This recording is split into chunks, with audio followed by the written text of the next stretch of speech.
It's the final round of the ADAC GT Masters 2021 Championship, racing for the title of International German GT Champion. Hello everybody, welcome to the Nürburgring for the last two races of the season. We are under the shadow of the Nürburgring Castle on this, a perfect day for a spot of racing. Autumn is here, but the skies are blue. We have been thoroughly entertained by all that the ADAC has put on already this weekend, and now this is the pièce de résistance, the first race of two this weekend for the ADAC GT Masters.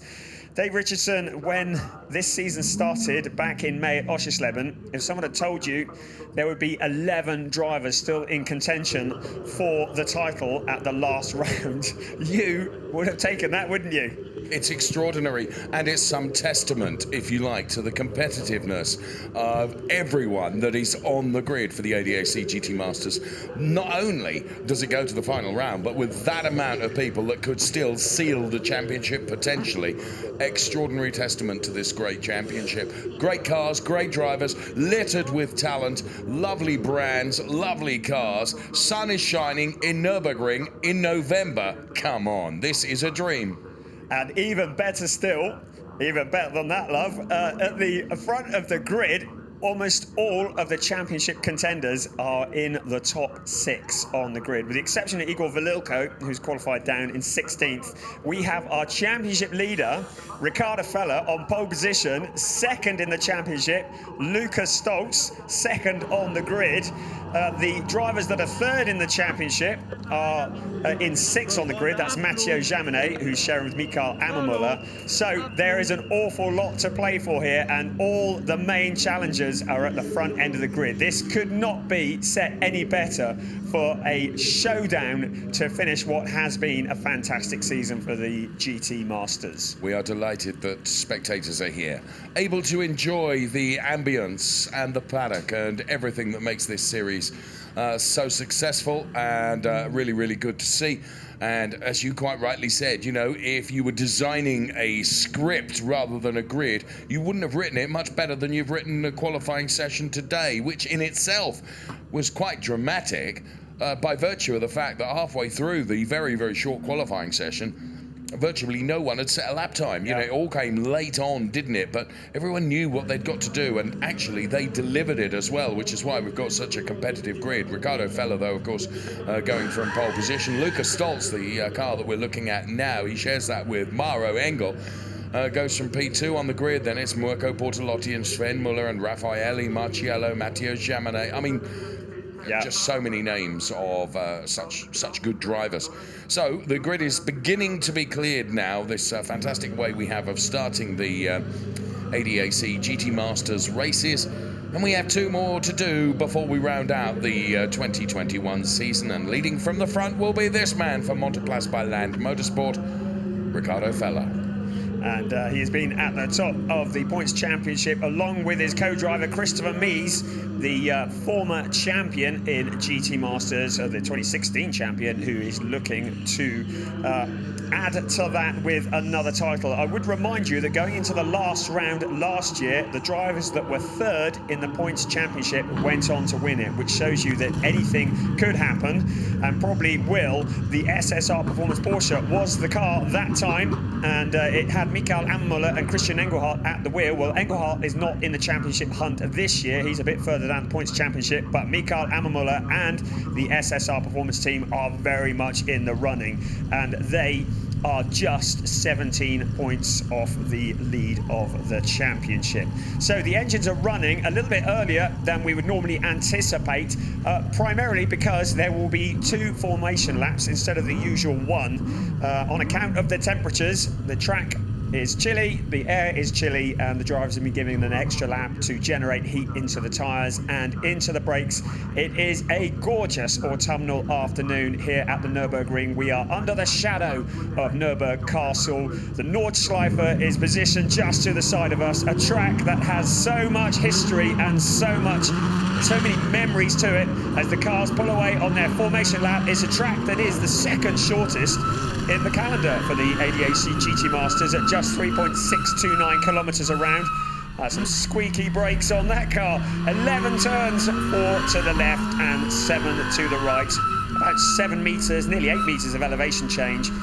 Between 10 to 25 metres wide, which makes overtaking tricky in places around here. Always provides exciting races. Riccardo Fella doesn't want an exciting race. He wants to disappear from the front and lead this thing home. And I don't think he's going to get that opportunity. I think that there are 20-odd drivers right behind him that want to prevent him from doing that. And Lucas Stoltz will be head of that queue, I would suggest to you. I love this camera shot. Absolutely brilliant. Running downhill now. And the Nürburgring, you mentioned there that, you know, it's tricky to overtake in places, but there are lots and lots of opportunities where you can outwit the driver in front of you and you can make a pass. And for all my years of coming to the Nürburgring, it has never failed to disappoint in terms of the quality of the races. No, absolutely. As we ride on board with Lucas Stoltz, you can see him weaving the wheel to try and get some heat into those tyres. He's got about a lap and a half in which to do that, and then the cars will form up side by side and be ready to receive that green flag. Another factor which will feature very heavily in this race, of course, is the mandatory pit stop and driver change. Every car will be required to visit the pit lane.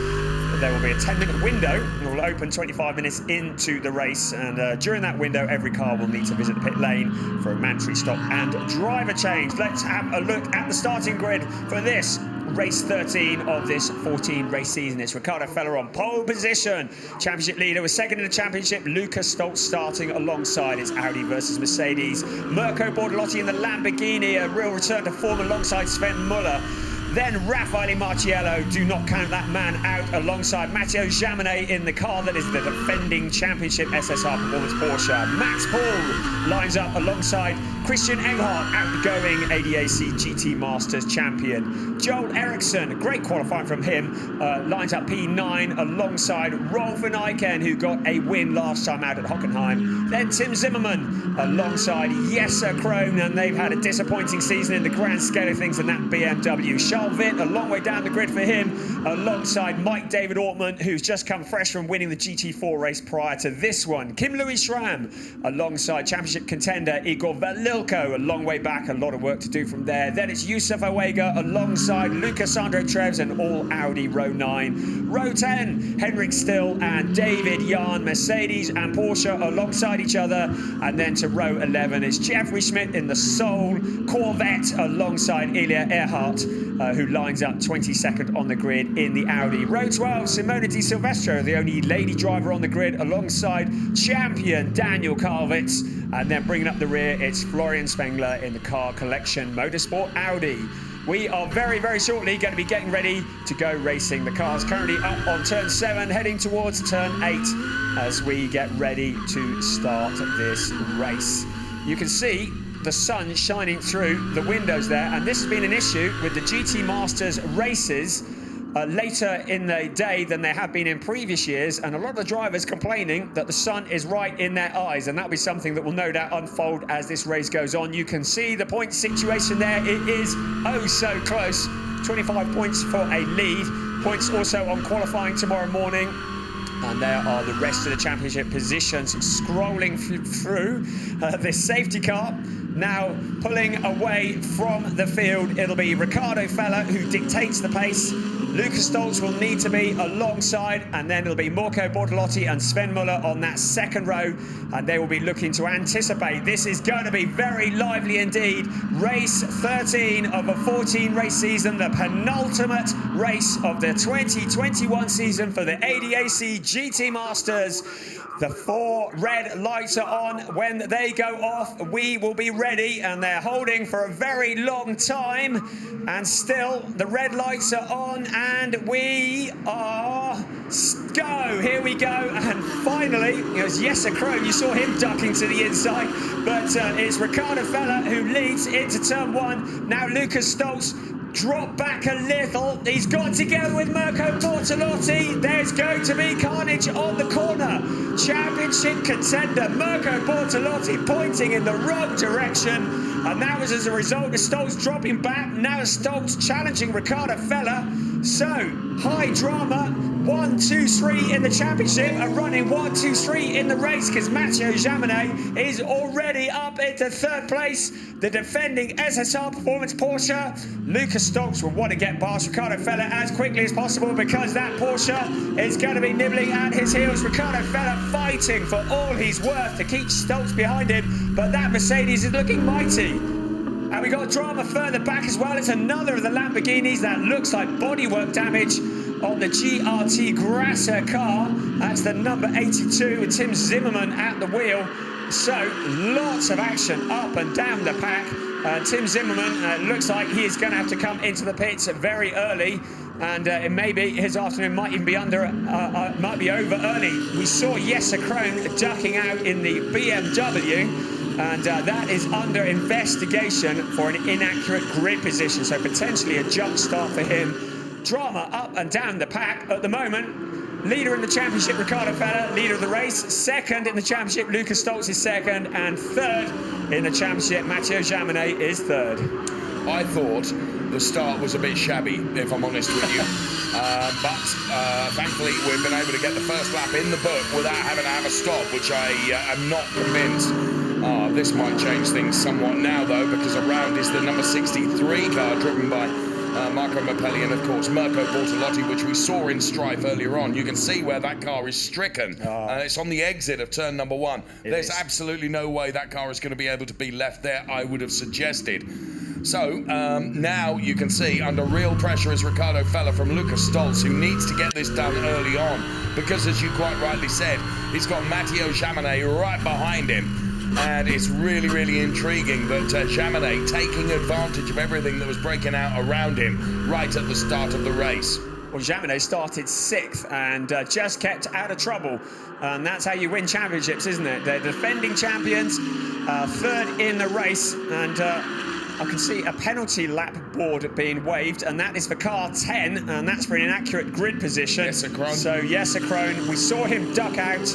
Now that means he will have to visit the penalty box, which is on the exit of turn 1. It's a box that he will have to drive through at no more than 60 kilometers an hour.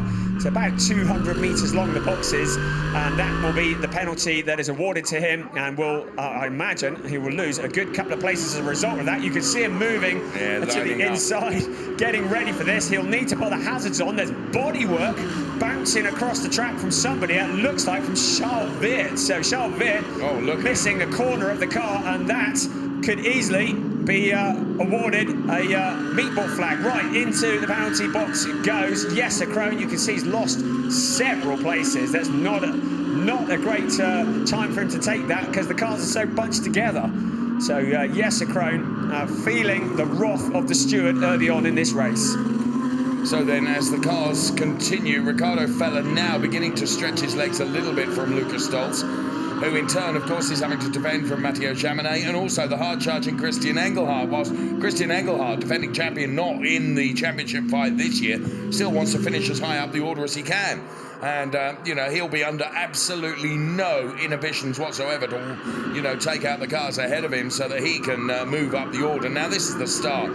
And it just looked, because you've got cars on the grass, you've got, you know, it just looked a bit shabby, to be honest.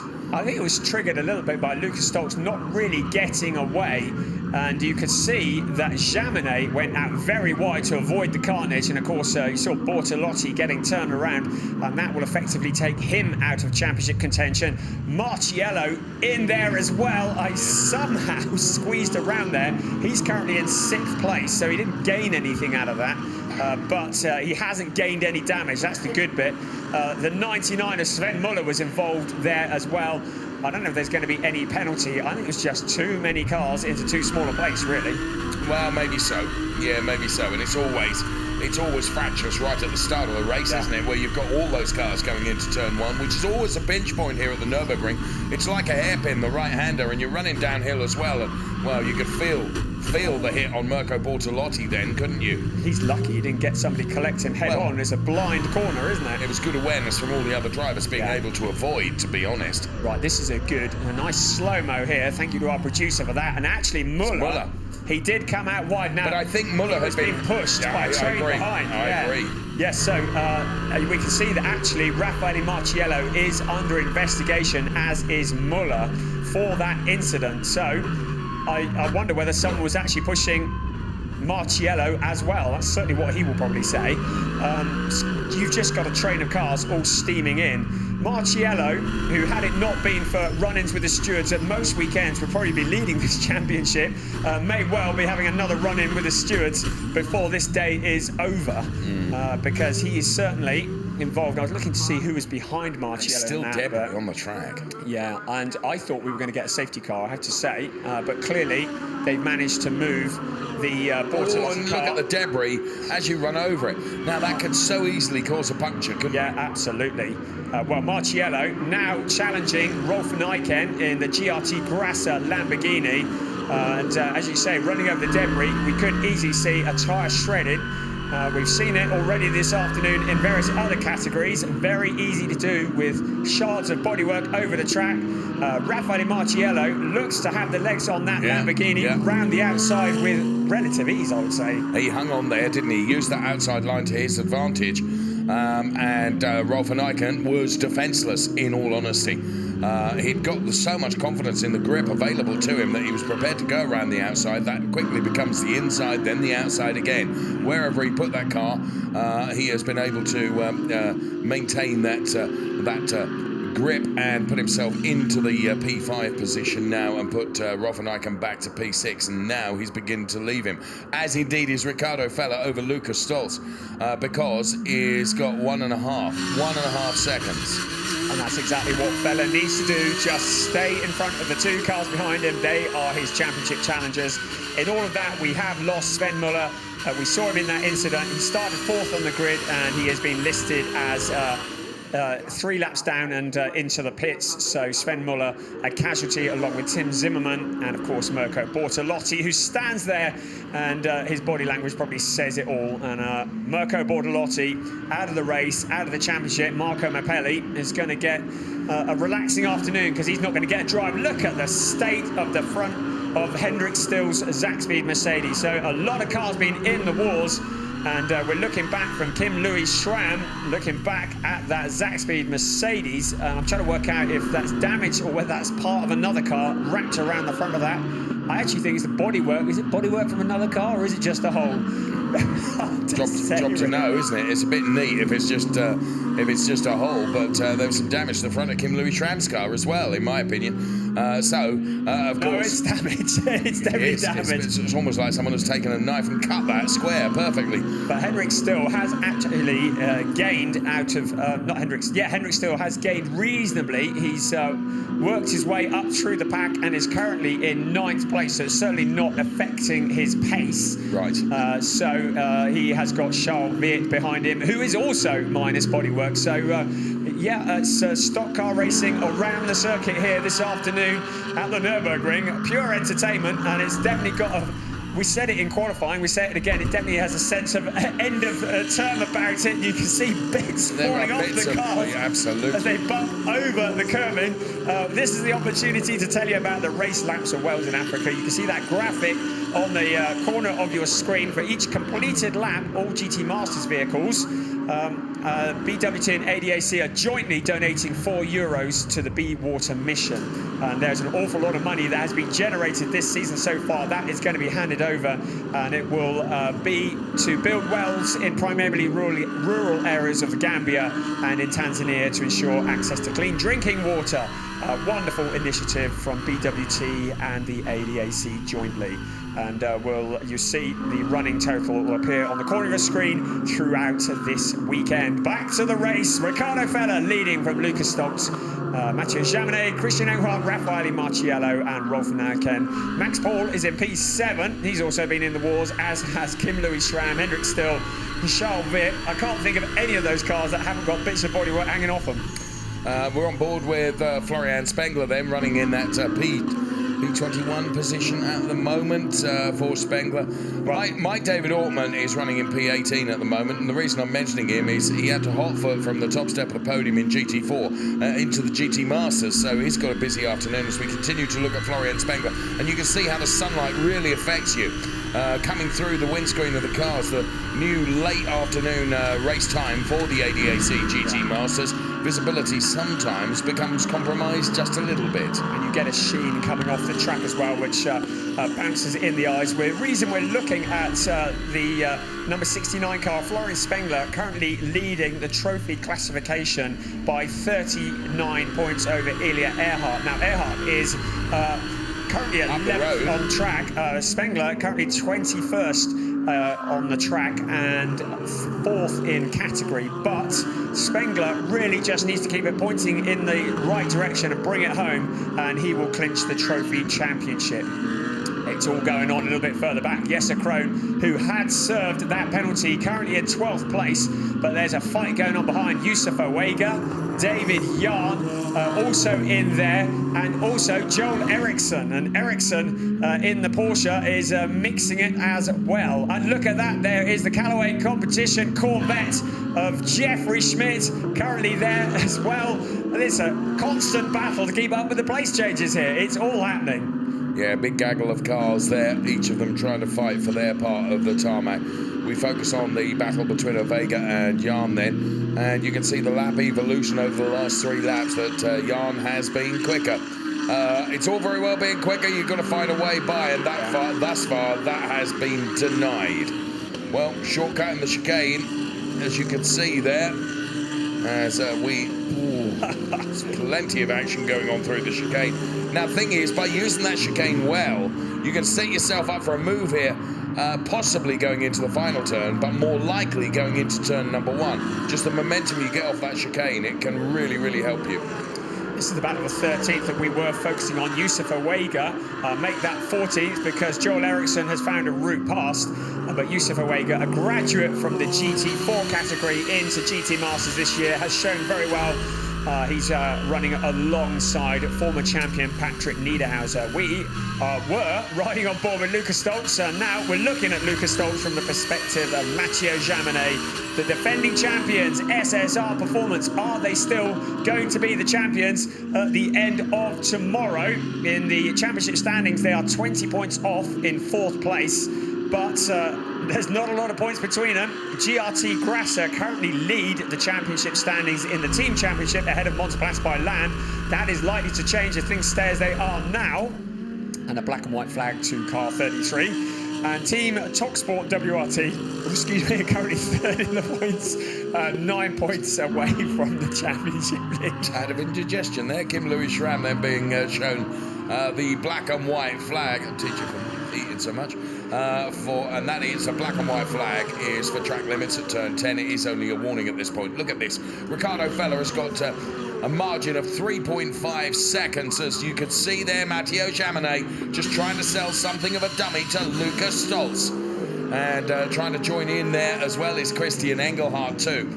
So this is a really interesting fight that's going on here as we go on board with Matteo Jaminet. He looks to have the pace to try and find a way by Lucas Stoltz, but it is finding that way. And where is he going to place the car? Well, he's going to place the car precisely where Lucas Stoltz appears to be defending at the moment. The Mercedes that is running in P2. Look at that, using the middle of the track, not giving you inside or outside, just positioning it absolutely perfectly. Now, Christian Engelhardt is being very clever here. He's running in P4 and he's keeping just far enough behind to let Matteo Jaminet take the fight to Lucas Stoltz so that he can pick up the pieces should it go awry ahead of him. Yes, I was going to say keep an eye on Christian Engelhardt because he is just waiting, isn't he? He's a wily character, and I think he's got his eyes on a podium here. Of course, you've got Lucas Stoltz who's punching the hole in the air, and Jaminet and Engelhardt benefiting from that, particularly along the straight. But now Jaminet is starting to turn the heat up. He's got to be careful because if he makes a move on Stoltz and it doesn't stick, Engelhardt will be through. Jaminet needs every single point he can get, and if he wants to close in on the championship, he needs to get in front of this Mercedes. So we can see heading in towards turn 1, he looks to the inside, he has a line. Now is Stoltz going to shut the door? Stoltz gives him the room, has the faster line around the corner up towards turn 2. Stoltz hugging the corner, hugging the curving of the corner, and still holds on to that second place. Engelhardt has closed in on Jaminet. Good, clean, respectful racing between the P2, P3 and P4 cars at the moment. Lucas Stolz, Matteo Jaminet and Christian Engelhardt. And you see Matteo Jaminet just showing his face just to really worry Lucas Stolz and make sure that his rearview mirrors are full of that SSR Porsche. And you can see that Jaminet is quicker. It's all very well being quicker. Yeah. If you're not in front of that car, then it's not going to help you necessarily. And basically what happens is you get more and more frustrated, and perhaps that's when mistakes come. Or you become vulnerable to the man that's running in P4, Christian Engelhardt, who is no slug, I can tell you. He really is. And of course, this fight is allowing that man there who's just appeared off the corner of your screen to extend his lead to over 4 seconds. And as long as they're fighting, Riccardo Fella is rubbing his hands together because he is leaving this trio behind. You do wonder if Jaminet can get past Stolz, whether he can make an inroads into the leader. I think it's fair to say the Mercedes has not been especially quick here at the Nürburgring this weekend, and the balanced performance which levels the cars up, maybe not in favour of the Mercedes here at this particular event, and it's the time they really need to be able to shine. Once again, Jaminet has a little look up the inside. Once again, Stolz takes the quicker, wider line around the corner. In the background, you can see Raffaele Marciello, and he is a long way behind Christian Engelhardt, and he is nearly 6 seconds behind, and he is not making any inroads, which kind of backs up what we say about the Mercedes not being the quickest car at the moment here at the Nürburgring. So what, in my opinion, Matteo Jaminet needs to do now is to go for a move where Lucas Stolz is perhaps not expecting it. There are only certain places, as you said in the introduction to the program, there are only certain places here at the Nürburgring where you can really make an overtake stick. And of course, Lucas Stolz is aware of that and is making sure that he places the car absolutely perfectly for when those opportunities come around. So he is denying Matteo Jaminet, which is why I think Jaminet is going to have to try something very, very different. We are getting closer to the pit window. Yeah, I was about to say that. I wonder whether SSR Performance are saying they're just going to say, hold position, don't throw it away, pit early, get him out onto some open track, and do the undercut on Stolz, because I have no doubt at all that that Porsche is currently quicker than that Mercedes if it's out on open air. But, of course, we don't have that kind of information that the teams do, and it might be that they could pit him and bring him out into a big traffic jam, so who knows. Wow, so this is the fight for third. Well, it's second, third and fourth. It's Lucas Stolz in the Mercedes and two Porsches chomping at his heels, and then there's another Mercedes with Marciello, but he's a long way back. Rolf Nijken is in 6th place in the Lamborghini, and Max Paul in another Lamborghini in 7th, and Kim Louis Schramm, the second of the Audi runners, in the top 8. See how all of a sudden Matteo Jaminet has had to rethink his strategy because he's having to defend from Christian Engelhardt, who's looking a bit more lively now. It's this awful position that you're in because you've got a car ahead of you want to get past, but you've got a car behind you, right behind you, that you don't want to let through either. So you're hunting and being hunted at the same time. Very, very difficult. But at the moment, Matteo Jaminet doing a good job of just holding that P3 place. And you see some dust being kicked up there as Christian Engelhardt gets a bit quicker now and a bit closer to Matteo Jaminet. Is Christian Engelhardt going to have a go? And Matteo Jaminet getting closer to the Mercedes of Lucas Stolz as well. Let's run down to turn number 1 as Mikael Ammermuller is getting ready then, because that pit window approacheth. So crash helmet on, overalls on, gloves He's going early, isn't he? He's going to go in early. Yeah. One-liners for the laughter are standing by as well. So here is Lucas Stolz. I think I'm absolutely right. I think they're going to bring him in. Yeah, absolutely. I think it's the sensible thing to do. Of course, Christian Engelhardt has a completely different agenda to Matteo Jaminet and Lucas Stolz. Jaminet and Stolz have to think of the bigger picture, which is the championship. All Engelhardt wants is a podium and a trophy. And so he will get past, he will try to get past come hell or high water. The two in front of him need to not end up in the gravel trap, because that will be the end of their championship. The reality is, of course, Lucas Stolz could come in as soon as he can as well. Yeah, and they might do that to cover off. Engel will stand by, to cover off Matteo Jaminet.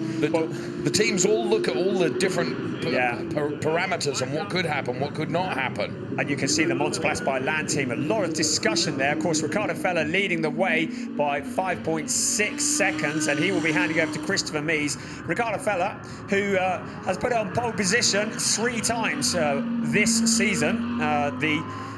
Excellent performance on pole position, it has to be said. 3 poles in any season is pretty good, and Ricardo Feller did an outstanding job. He put that hot lap in just when it counted.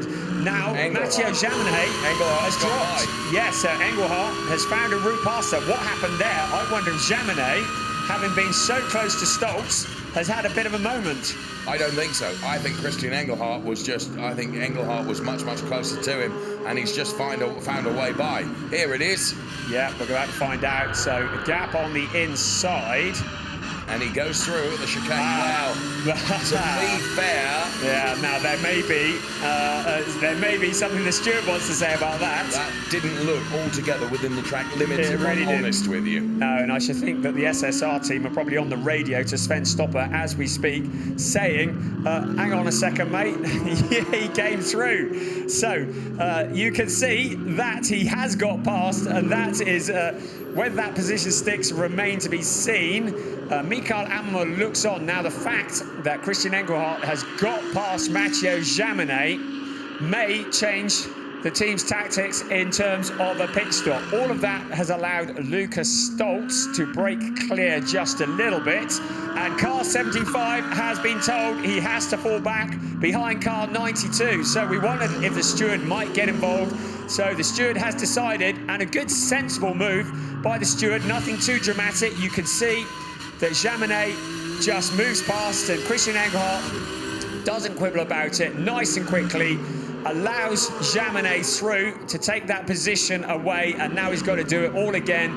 So the steward has decided, and Mikael Ammer shaking his head, the steward has decided that Christian Engelhardt exceeded track limits in getting past, and has told him that he has to give that place back, which he has done nice and swiftly. So Ricardo Feller leads from Lucas Stoltz, from Mathieu Jaminet, Christian Engelhardt, Raffaele Marciello, and then this battle here for P6, Rolf van Eycken with Max Paul. It's Lamborghini versus Lamborghini, and the Lamborghini has very much come alive in the second half of this season, whether that is down to a balance of performance adjustment or whether they have just found some good setups. But the GRT Grasser Lamborghini took Lamborghini's first win in 2 years last time out at the Hockenheim Ring here in the ADAC GT Masters. The T3 Lamborghini with Max Paul is hounding him, and Max Paul will be handing over to Luca Giotto, and we welcome Luca Giotto back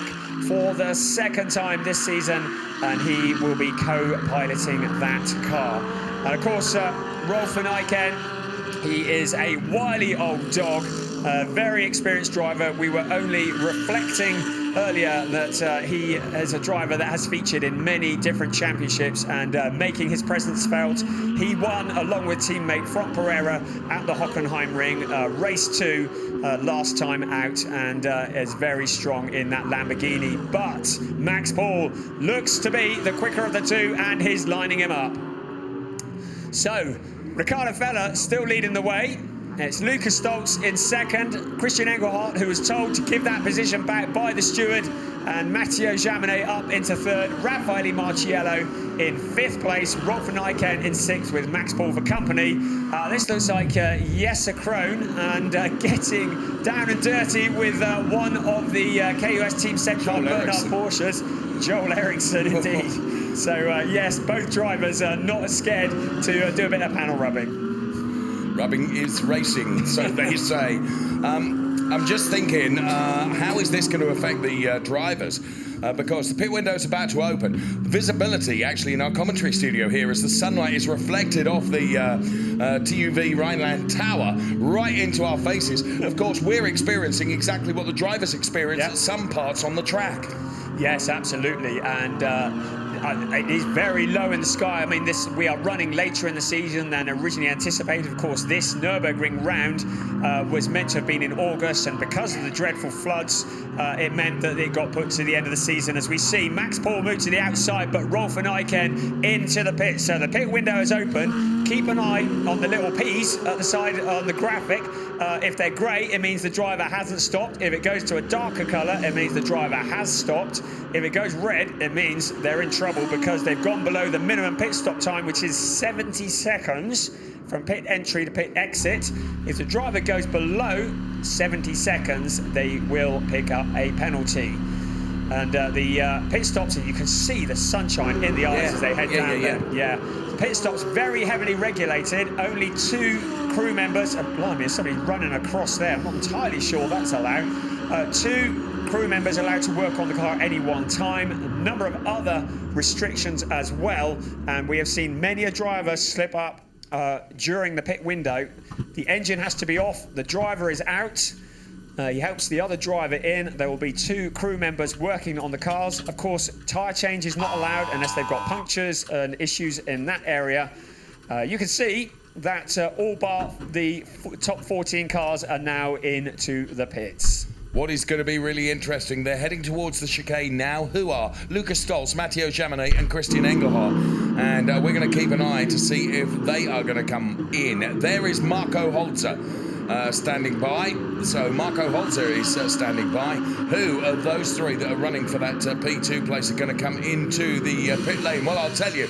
Isn't it the SSR car of Matteo Jaminet in? So Mikael Ammermuller will be standing by. There indeed is Mikael Ammermuller ready to get into that car.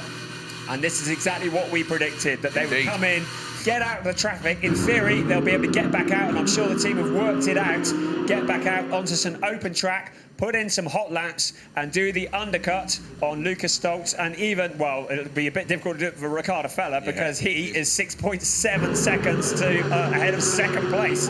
But Jaminet is out of the car. Mikael Ammermuller jumps in, a driver who knows Porsches inside out. If there's anything to know about Porsches, he knows it. He's won an awful lot behind the wheel of one of those cars, and he's got a big job to do now as he takes over from Matteo Jaminet. So let's see if the strategy will work. So settled into the car then. It's absolutely critical that you don't shortcut the pit stop. It has to be timed to absolute perfection because they need to get... that was to perfection. That was. Yeah, you don't want to get that wrong though, do you? How can you time something like that to point that was 1? Brilliant. I don't know how they do it. That was absolute perfection. They've done everything they possibly can to get him out in front of Lucas Stoltz. And here comes Lucas Stoltz now, and he will be trading places with Mauro Engel, and Engel will take control of that very distinctive Team TopSport WRT pink Mercedes, and the BWT name on the bonnet, a company that are having a big influence here in the ADAC weekends, changing the world sip by sip. So Stoltz into the pits, and Mauro Engel, you can see the seat insert. Of course, every driver has different dimensions, so the seat has to be different. The steering wheel is adjustable, so now Stoltz will help Engel to get buckled up, and the 2 crew members will check tyres, check the car, and the door is shut, and good luck. So the 22 car static in the pits at the moment. Right, this is Christopher Mies, and he is on standby for Riccardo Fella. Fella is still out on track. He's just heading into the chicane at the moment, and it may well be that he is going to come into the pits this time around. He will have to do it within the next 5 minutes, whatever. And look at this. So Mikael Ammermuller has done exactly what he needs to do. He's performed the undercut on Mauro Engel. They found a route pass. That was textbook strategy. Fella, the leader, is into the pits. So Riccardo Fella comes in. Matteo Jaminet, Mikael Ammermuller then did exactly what they wanted it to say on the tin. They delivered that undercut, and delivered it really, really well. And Lucas Stoltz and Mauro Engel have paid the price for that, to be honest. Here is the race leader then, Riccardo Fella. Christopher Mies being shoehorned into the car right now. And he, of course, taking over from Riccardo Fella, who had done a brilliant job and built over a 6-second lead over those that were following. So he needs to continue that good work. Seats being adjusted, seat belts being adjusted, door really slammed shut. Make sure that's shut, friend. Yeah. And now what they need to do is just make sure they don't shortcut the pit stop time. That would be absolute disaster. Yeah, they've done everything that they need to do. They should be able to exit the pits well in front of Mikael Ammermuller, who, when the pit stops are done and dusted, there's Ammermuller just coming round turn 11 now, and Mies is well ahead. So I would say they have worked the pit stop to perfection, as indeed has Mikael Ammermuller, because he has left Mauro Engel for dust, hasn't he? I mean, look at the gap between second and third. But we already knew, didn't we, when we were watching Matteo Jaminet in that car, that the pace was in the car, but you've got to find a way by. And that's why both you and I predicted SSR are going to bring that. As soon as the pit window opens, that car is coming in. They're going to try and do the undercut, because it doesn't always work. Yeah. But on this occasion, it worked seamlessly.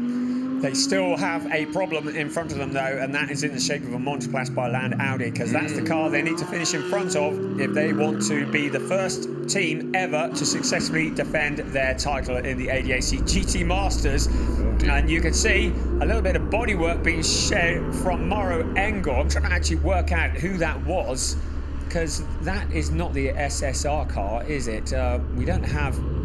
Oh, now we're going to find out. It is the back marking, the 33 of Kim Louis Schramm and Dennis Marshall down in 12th place. It was Marshall at the wheel and getting caught up there.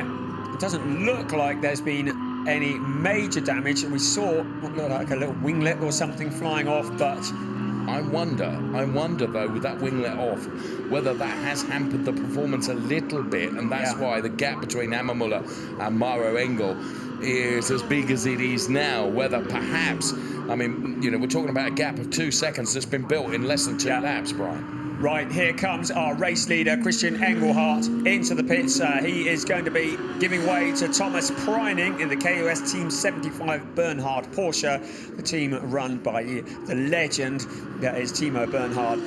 He is in the garage at every event, watching his 2 cars, and one of them now has been leading this race into the pits. This is going to be interesting when that car comes out, to see where he will be in relation to the 1, 2, 3, because he was closing. Initially, Christian Engelhardt went to the wrong garage.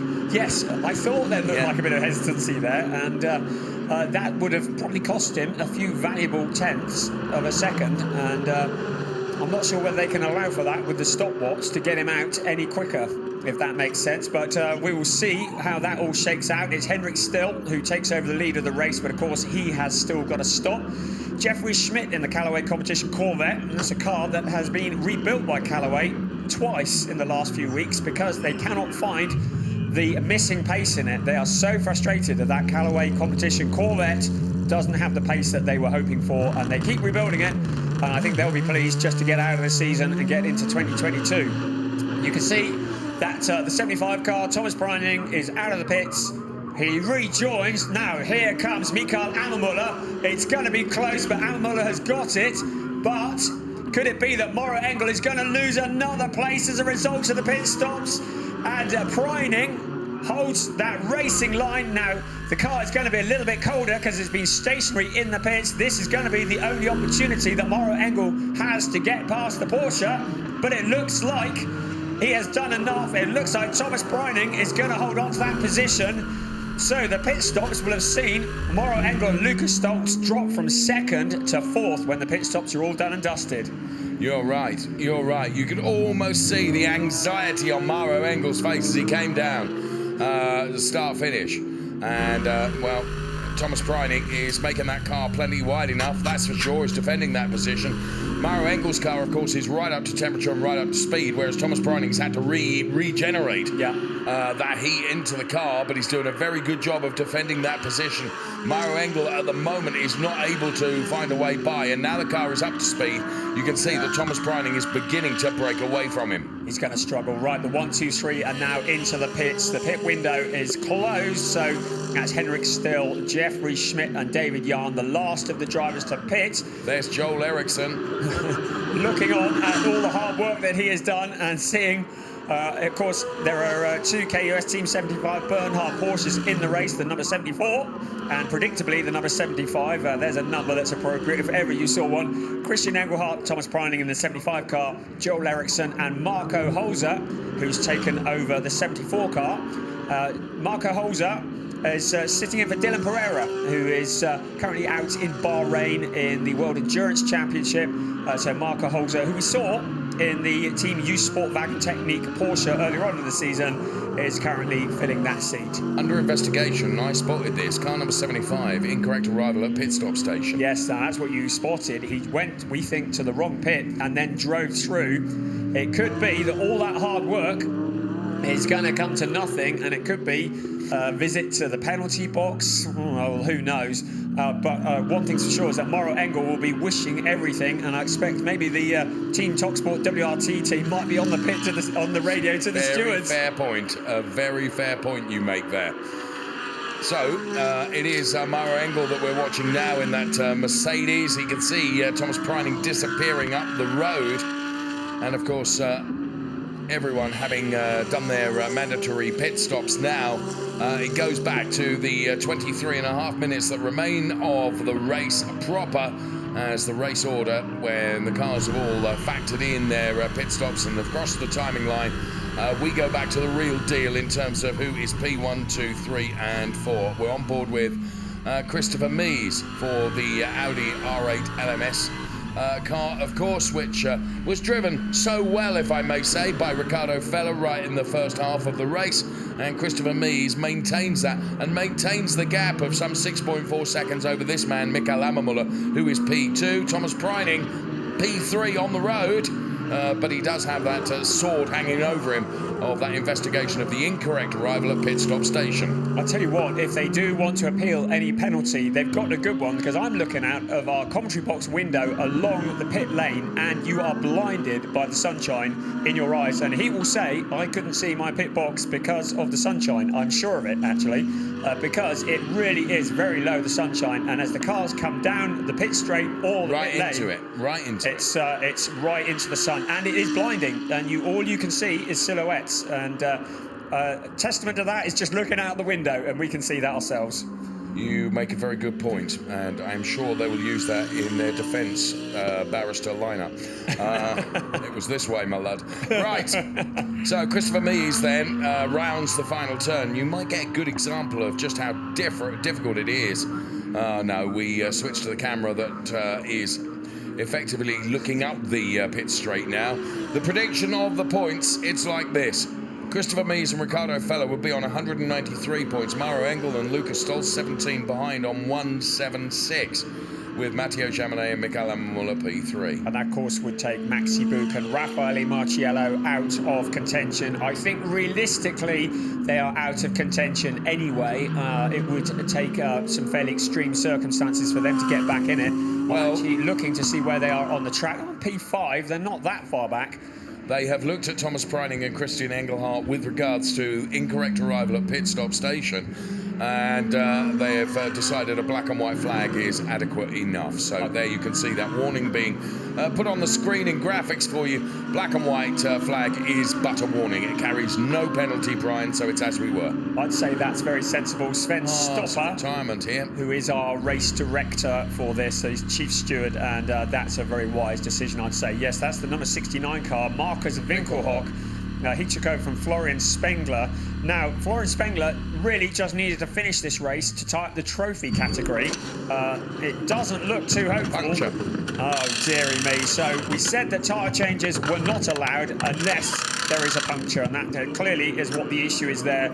So a new front left on the number 69 car, and that will drop him to the back of the order, and well, it just let go. Yeah, it did, didn't it? See, is that the price you pay? We can maybe see contact here.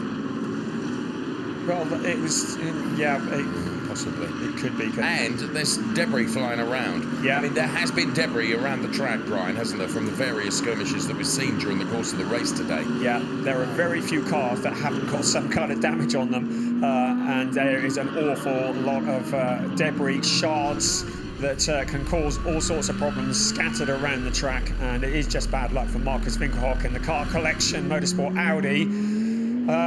We look again at the drivers at the front, and Winkelhock looks to be taking time to get up to speed. I think he's just letting the leaders through. He doesn't want to get involved in their battle. It's Mies who has 6.1 seconds over Mikael Ammermuller and Thomas Preining, and that man there, Mauro Engel, in 4th place. Still looking for his first win of the year, and has had a whole clutch of 2nd and 3rd places, but has yet to pick up a first win. There was an incident between Marcus Winkelhock and Sebastian Ash, which the stewards are looking at, so that would suggest that's where the puncture came from. Look at the state of these two cars as they come through, shedding bits of bodywork right, left and centre. They have investigated it, and car number 3 is going to get a black and white flag for forcing another driver off the track. So again, that's just a warning. I think it was the car of Dries Vanthoor that you were commenting on the aerodynamic shape of that car, because it was oh so different at the front, and so is that one, isn't it? Look at the mirror hanging off. I mean, look at them. 9th, 10th, bits hanging off the car. I mean, it does look like they've been in a stock car race. It really does. It just shows how much passion and how much drama you have in the closing round of the season. And quite a bit of physicality, if I may say, as well. So here we can see then running in P9 is Konstantin Scholl, some 36.1 seconds down, and Dries Vanthoor pushing very, very hard with what's left of the front of the car. Don't push too hard, there's not much to give away. Just collapse.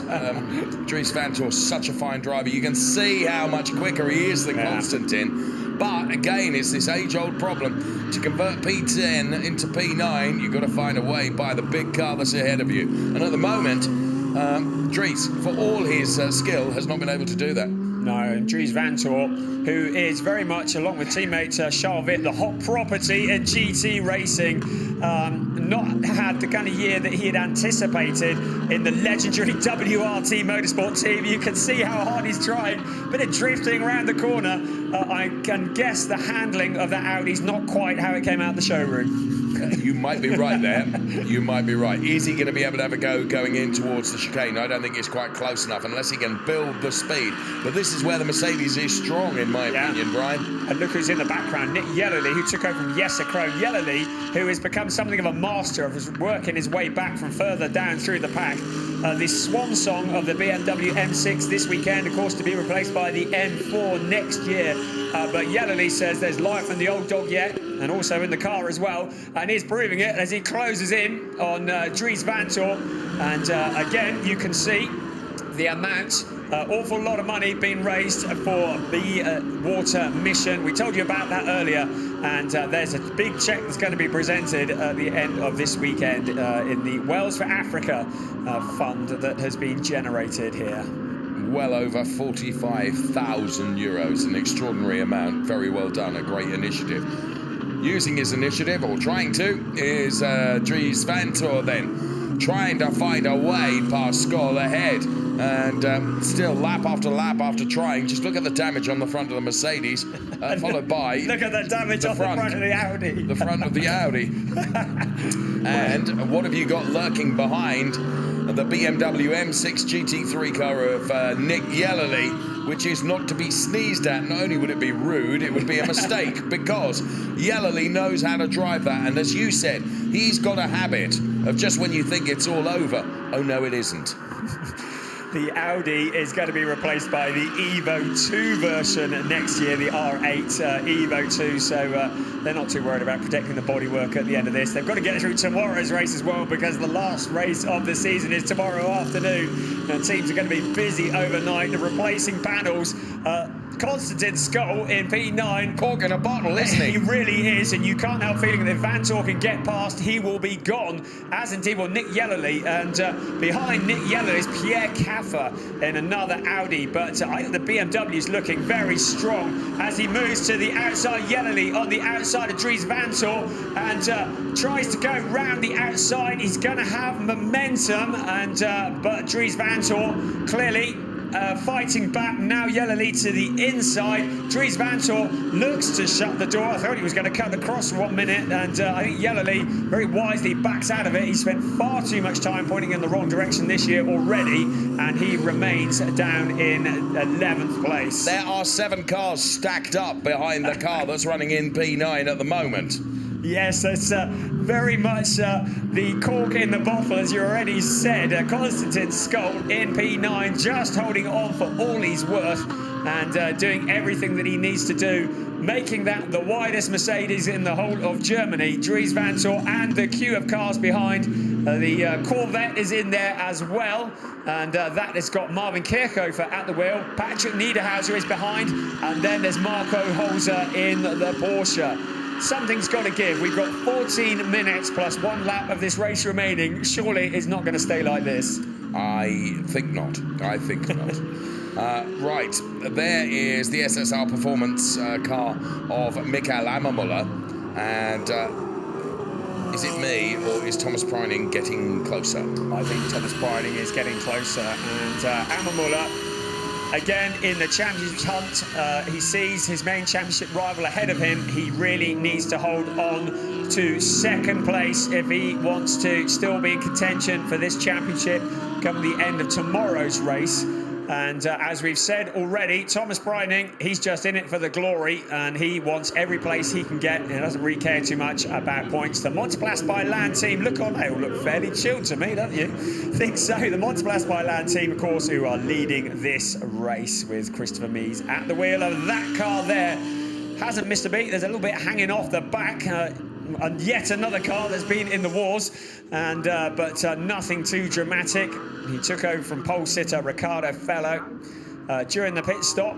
You can see the sun look at the sun shining in his eyes. He's got the visor up, I think, and heading down towards turn 1. And I think if he had a sun visor, he'd have it down at the moment. Look at this, second place, and Ammermuller has Preining in his mirrors. I think you're right, Thomas Preining. We've seen the lap evolution in graphics, and Thomas Preining is looking quicker. But again, you know, he's got to find a way by Michael Ammermuller. And if there's one thing that Michael Ammermuller is very, very good at, it is driving a racing car and making sure that he doesn't lose a position if he can help it.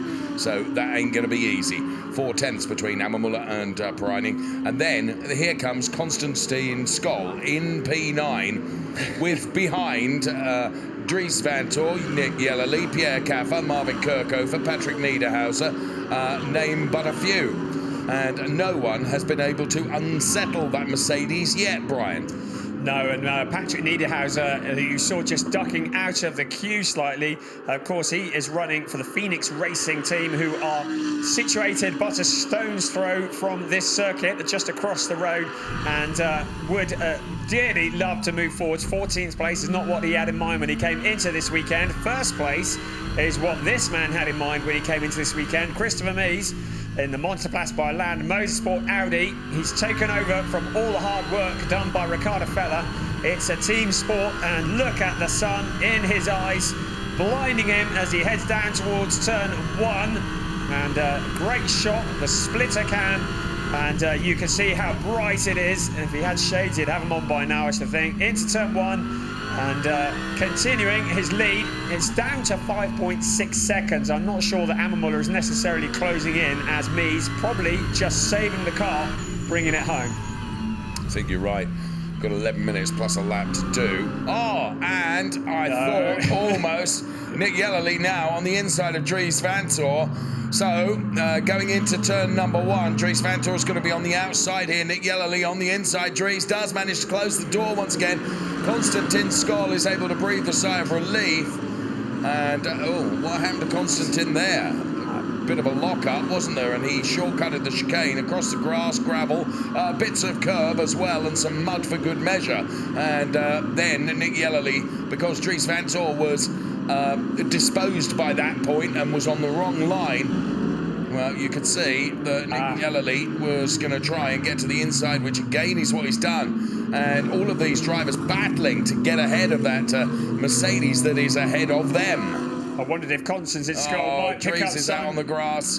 Yeah, I wondered if Scull might pick up a penalty for failing to lose a place, having run off the track. But he's broken away now. Yellerly has done what he needs to do to get past Dries Vanthoor. Vanthoor is not giving up yet, though, is he? No. The remnants of that Audi R8 are tracking the BMW. Doesn't seem to have affected the pace too much. And just waiting in the background, Pierre Caffer, he's having a good race actually in 12th place. 3, 4, 5, 6, 7, 8, 9 cars in that queue now. Wonderful stuff, it's great. And again, there's a sense that something is going to give. Yellerly is the only one who's gained in the last couple of laps. Can he do anything about the Mercedes? He said to Dries Vanthoor, right, you've had your chance, now it's my go. Marvin Kirchhofer in the Corvette, the only Corvette in the race, has Patrick Niederhauser breathing down his exhaust pipe, and Niederhauser looking to challenge the Corvette. Right, here comes Yellerly, a little look to the inside, just showing himself. He's running out of time if he wants to score meaningful points in this race. And there is Kirchhofer in 13th place and Niederhauser in 14th. And Niederhauser hounding the Corvette C7. Oh, and gets to the inside now, almost. And in the background, of course, Marco Holzer is there as well, and he is ready if those two cars get together. Now, can Constantine Scull hold on to that 9th place for any longer? And that's interesting. Niederhauser put the challenge on Kirchhofer, and all that did was back him into Marco Holzer. And that's the risk. You make the challenge, you're going to get hung out to dry. In the background, Christopher Haase is rushing to join that queue as well. This could all get physical before the end of the race, couldn't it? Because look at this stack of cars. It's like a return from a safety car, isn't it? It is. All of a sudden, all these cars are bunched together. There's debris across the track, bits of car left running, and Constantine Scull's shortcut in the chicane. Well, the Corvette is the only car that actually went round the chicane on the track. The rest of them went across it. Okay. Track limits, who needs track limits? Niederhauser once again challenging Kirchhofer, and behind him Marco Holzer. Now there's a bit of a gap that's opened up behind them, and that gives Niederhauser the opportunity to challenge without losing positions. And there's debris shattering across the track. That's got to be good for a puncture, but Niederhauser is past Kirchhofer and up into 13th, and Kirchhofer gets him back again. So Niederhauser, it's a yo-yo this, isn't it? 1 minute they're past, 1 minute they're back again. As you can see from the scores on the left-hand side, Scull has overtaken and moved up 10 places, as has Pierre Caffer. And at the moment, Scull is not for moving. Try as you might, Nick Yellerly, you're not coming through at the moment. So 7 minutes plus 1 lap of this race remaining. There are only 2 cars in that grid that you're looking at that have remained in the same position they qualified in. That's the leader, and that is 5th place. The rest of the cars have been up and down. Very impressive stuff from Pierre Caffer up to 12th place. He's having one of his best races of the year so far. But Christopher Mies is doing exactly what he needs to do. He can sense a championship, as can his teammate Ricardo Feller. They're leading this race. And Mikael Ammuller coming into this race 3rd in the point standings in 2nd. Mauro Engel, 2nd coming into this race, is in 4th, and he's got a thorn in his side in the shape of Thomas Breining that is in between himself and the last of the podium positions. Nick Yellerly once again looks to the outside of Scull. It looks like he made a bit of contact. I don't know if a little bit more fell off that Mercedes or whether it was on the track already, but Scull goes deep into the corner. The 2 cars running side by side. Round the outside goes Yellerly. It's a long way round. He takes it. Scull tries to come back, and finally, the BMW is past the Mercedes. Fair play, Nick Yellerly is He and other drivers have tried lap after lap after lap to find a way past Konstantin Skoll. He's the man that has made it happen. I don't think there was any more bodywork come off his car. I think he was just running over debris, which is what you mentioned there, which has been yet another hazard that the drivers have had to try and contend with. But now, you would think, now that Yelali has got by, that he'll open up a gap, which he's done already, hasn't he? Which just proves the point we were making about, you know, the Mercedes appears not to have the pace, but actually, whether you've got the pace or whether you haven't, if you're in front of the car behind you, tough luck. Tough luck, indeed. So, to summarise, it's Christopher Mies who leads the way from Mikael Ammerle, Thomas Preining and Mauro Engel. Maxi Buch, who took over from Raffaele Marciello in 5th place. Yannis Richter is going to get launched in a minute by Clement Schmidt. Can see this coming a mile off. It's all going to kick off in the last 5 minutes. Luca Giotto, who took over from Max Paul in the number 71 car, is in 6th. From Pereira in 7th. Dennis Marshall in 8th place. And that's debris. Every time they go round, Dries Vanthoor on the inside of Konstantin Skoll. Surely he's done enough. He gives him a squeeze. But look who's in the background, trying to come through as well. It's Pierre Caffer, who's going to try and cash in on both. I tell you what, Skoll, as you know, if there was an award for being just absolutely stubborn about, he's just lost out there. That's such a shame, because Konstantin had been so stubborn.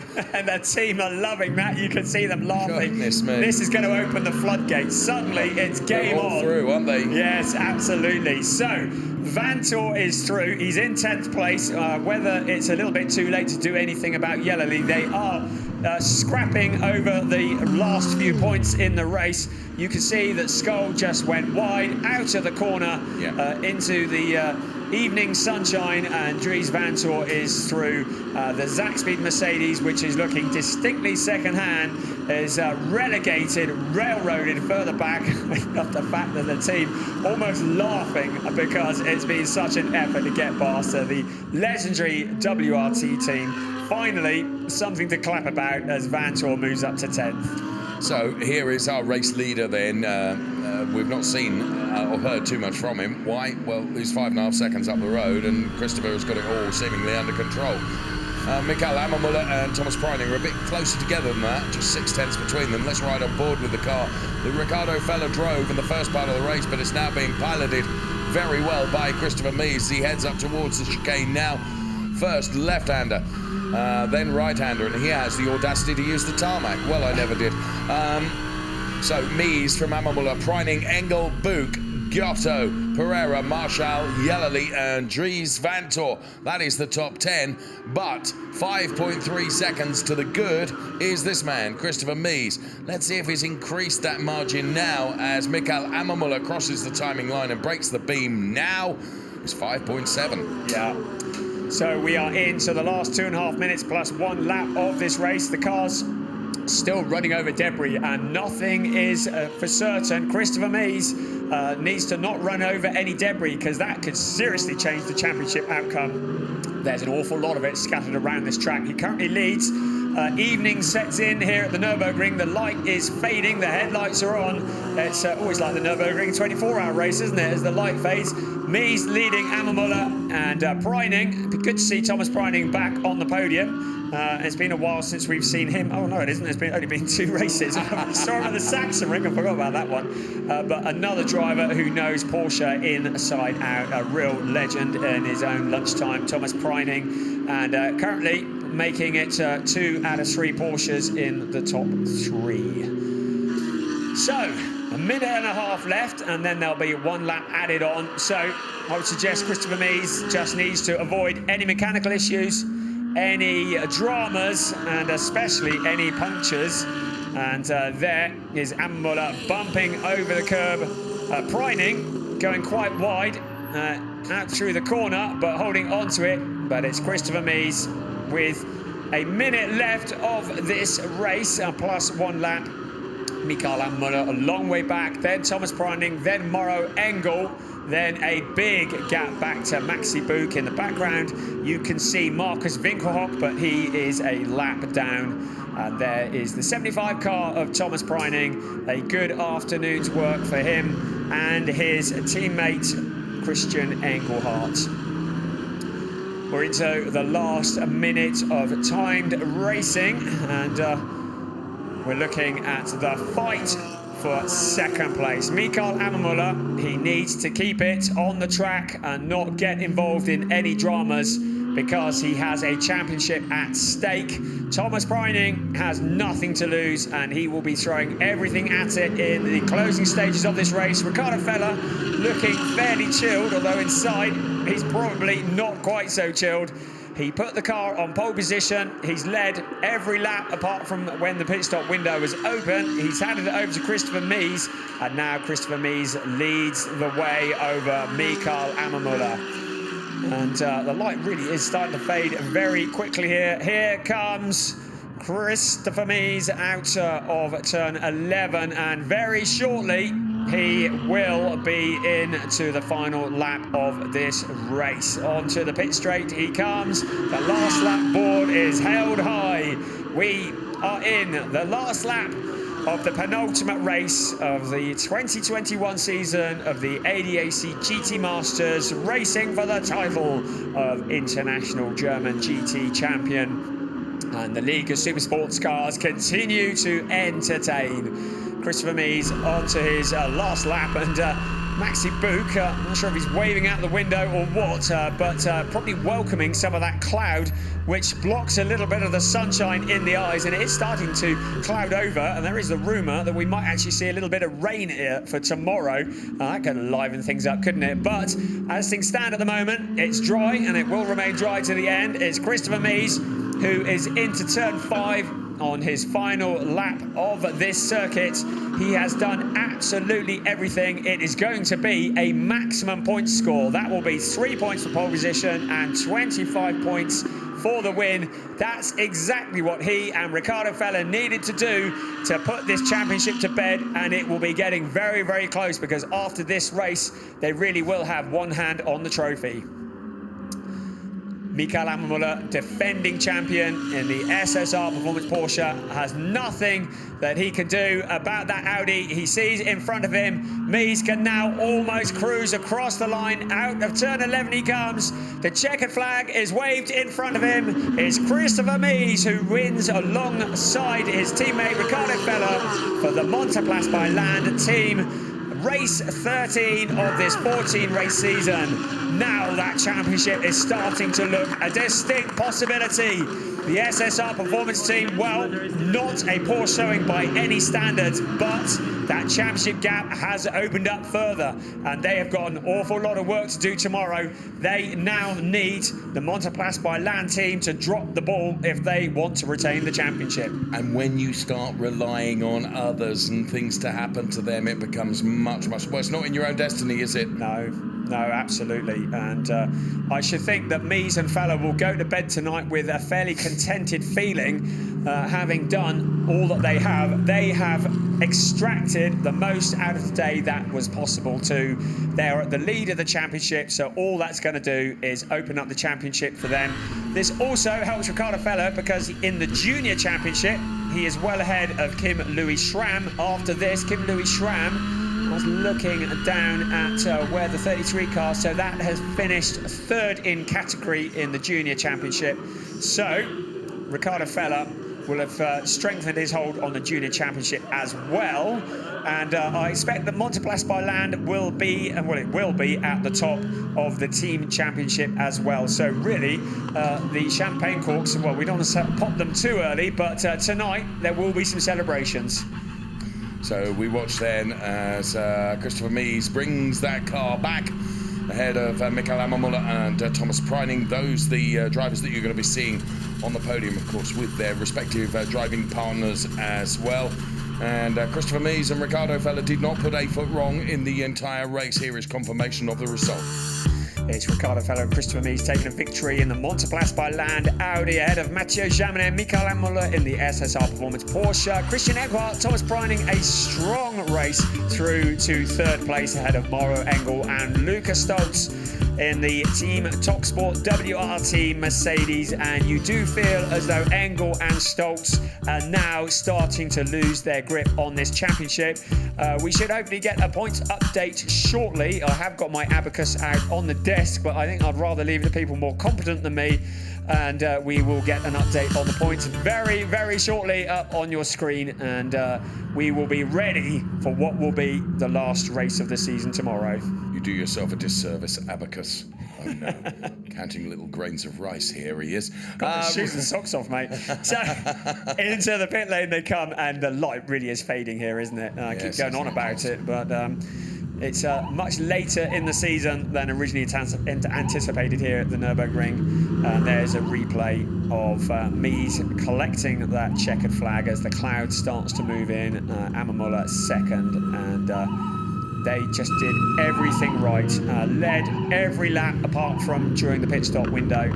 During the course of the race, the temperature, which is perhaps something we've not given enough credit to, the temperature has dropped like a stone, both the track temperature and the air temperature over the course of that race. So that's also something the drivers will have had to contend with, as congratulations are afforded from Ricardo Feller to Christopher Mies.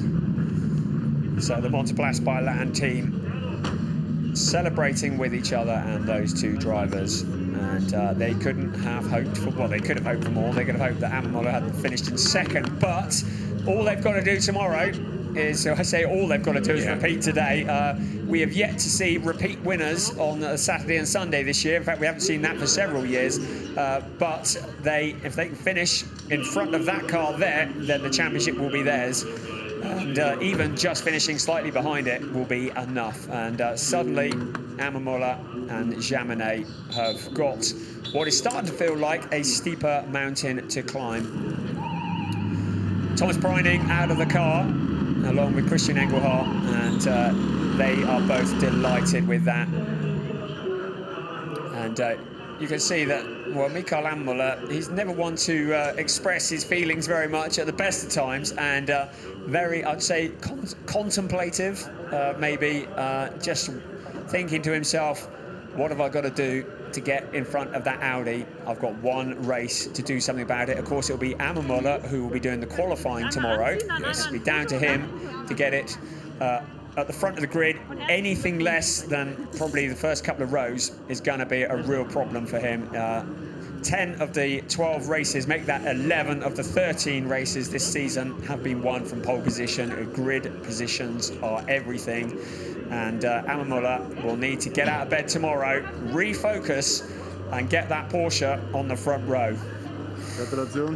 And this is what it's looking like as a backdrop.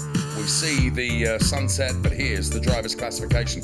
Christopher Mies and Ricardo Feller on 193 points. That's 17 ahead of Maro Engel and Lucas Stoltz, and 25 ahead of Matteo Jaminet and Mikael Ammermuller.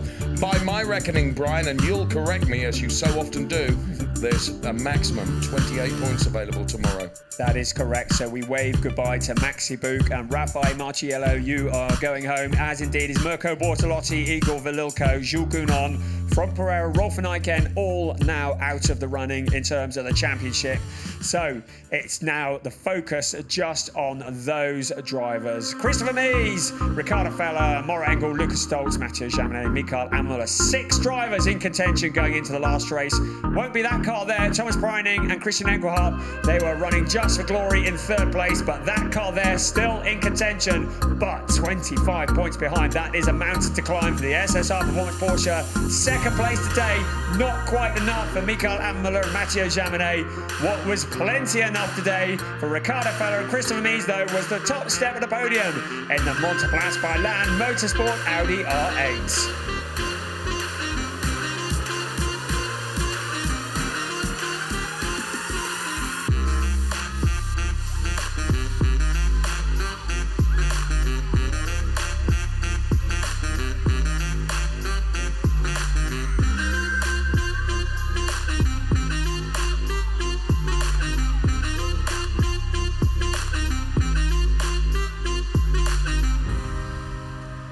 So celebrations in Parc Ferme, the 1, 2, 3.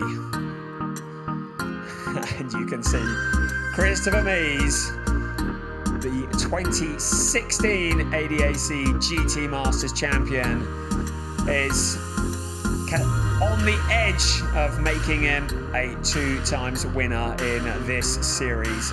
Something that very few have done before.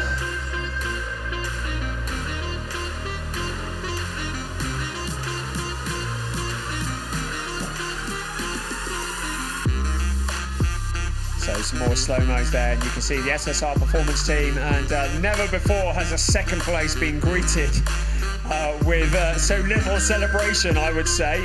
They know that they have a mountain to climb tomorrow. They are dependent on their main challengers having an awful lot of bad luck to get this championship to bed. However, tomorrow is a different day, and we are potentially expecting different weather conditions as well. There's an awful lot that can be thrown into the mix for tomorrow. And as you can see, it's clouded over here already. There is potential of showers. We have seen many twists and turns. Remember last year, the season closer at Oschersleben, a large accident on the start line suddenly turned the championship on its head. And that kind of thing is not ruled out here as we listen in the cool-down room. Not a heck of a lot of conversation and camaraderie going on, is there? I think a shrug of the shoulders from Matteo Jaminet to Mikael Ammermuller. We did all that we could. That blooming Monteplas by Land Audi is too quick for us today.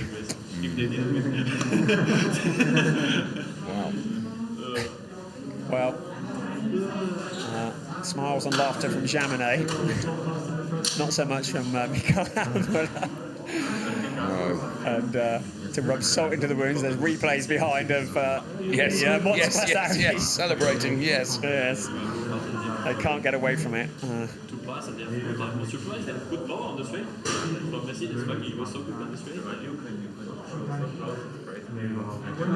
It's always a bit of a white knuckle ride listening in case of what they might say, but I don't want to miss anything. You saw it and but the problem is if I was really going in, I would have hit it because I was fully against him and I just stopped and we nearly touched. It was never really close enough, but never strong enough on the brakes in the chicane. Interesting to hear the two Porsche teams comparing notes. Of course, driving very similar cars.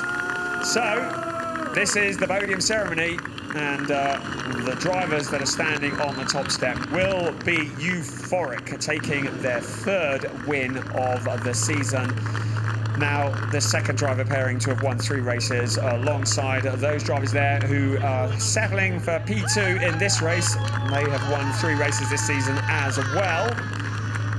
And Thomas Preining and Christian Engelhardt taking their 2nd podium of the year. Waiting for Monteplas by Land, team representative, to come onto the podium, and now the national anthem.